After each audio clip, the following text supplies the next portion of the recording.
साल 1527 भारत की धरती एक बड़े युद्ध की आहट सुन रही थी।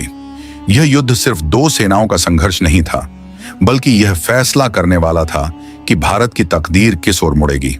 एक ओर था बाबर, मुगल वंश का संस्थापक, जिसने काबुल से चलकर हिंदुस्तान में अपनी सत्ता जमाने का सपना देखा था। दूसरी ओर थे मेवाड़ के शेर, वीर योद्धा स्वर्ण राणा सांगा, राजपूताना की आन बान और शौर्य का प्रतीक। बाबर दिल्ली और आगरा जीत चुका था, पर असली चुनौती अब सामने थी। राणा सांगा, जिन्होंने पहले ही अफगानों और लोदियों को परास्त किया था, अपने विशाल संघ के साथ खड़े थे।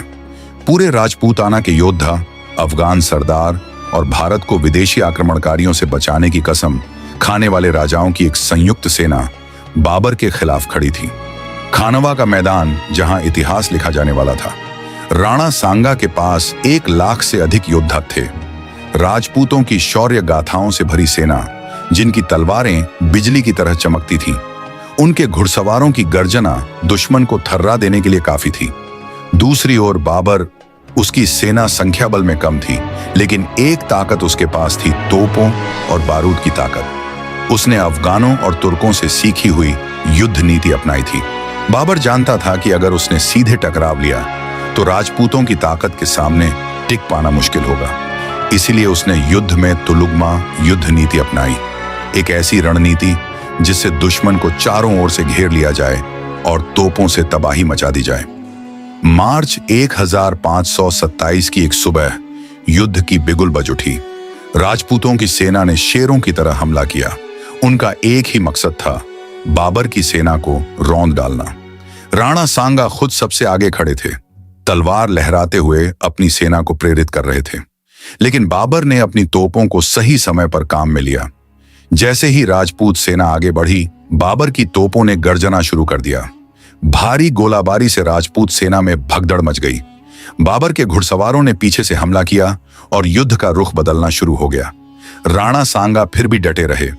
उन्होंने अपनी पूरी ताकत झोंक दी, लेकिन तभी एक विश्वासघात ने सब कुछ बदल दिया। उनके कुछ अफगान सहयोगियों ने युद्ध भूमि छोड़ दी। यह देखकर बाकी सैनिकों का मनोबल गिरने लगा। राणा सांगा बुरी तरह घायल हो गए थे, लेकिन उन्होंने मैदान नहीं छोड़ा। उनके सैनिक अंत तक लड़ते रहे, पर बाबर की रणनीति भारी पड़ी। युद्ध खत्म हुआ। बाबर जीत चुका था, पर यह जीत उसे भी सिखा गई कि भारत को जीतना आसान नहीं। राणा सांगा एक योद्धा थे। पराजय के बावजूद उनकी बहादुरी अमर रही। वह जीवित बचे, लेकिन यह हार उन्हें तोड़ नहीं सकी। उन्होंने फिर से एक नई सेना जुटाने का प्रयास किया, पर नियति को कुछ और ही मंजूर था। खानवा की हार के बावजूद राणा सांगा का हौसला नहीं टूटा था। वह घायल थे, पर उनका संकल्प अडिग था। उनकी रगों में राजपूत आन बान का खून दौड़ रहा था। बाबर की जीत के बाद भी उनके लिए शांति का कोई विकल्प नहीं था। उनके भीतर जल रही आग शांत नहीं हुई थी। युद्ध के बाद राणा सांगा को उनके सैनिकों ने सुरक्षित स्थान पर पहुंचाया। शरीर पर घाव थे, पर दिल में एक ही संकल्प, जब तक जिंदा हूं, मुगलों को चैन से नहीं रहने दूंगा। राणा ने अपने बचे हुए राजपूत सरदारों और राजाओं को बुलाया। उन्होंने एक बार फिर पूरे भारत के राजाओं से अपील की कि वे एकजुट होकर मुगलों को बाहर निकालें। मेवाड़ में दोबारा सेना खड़ी करने की तैयारियां शुरू हो गईं। इधर बाबर अपनी जीत से खुश था, लेकिन वह जानता था कि यह जीत स्थायी नहीं थी। राणा सांगा अभी भी जिंदा थे, और जब तक वह जीवित हैं, दिल्ली का ताज सुरक्षित नहीं रह सकता। उसने अपने सेनापतियों को आदेश दिया कि वे राजपूत सरदारों पर नजर रखें और किसी भी विद्रोह को कुचलने के लिए तैयार रहें। राणा सांगा अपने घावों से उबर रहे थे और फिर से एक विशाल सेना खड़ी करने का प्रयास कर रहे थे, लेकिन इस बार उनके अपने ही लोगों ने उनके साथ विश्वासघात किया।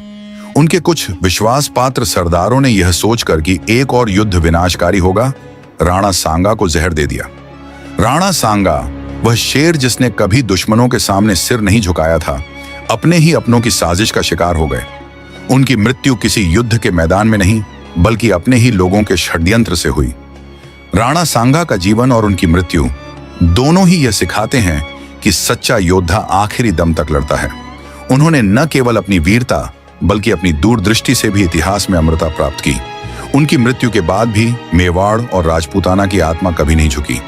बाद में उनके वंशज महाराणा प्रताप ने वही लड़ाई अकबर के खिलाफ जारी रखी।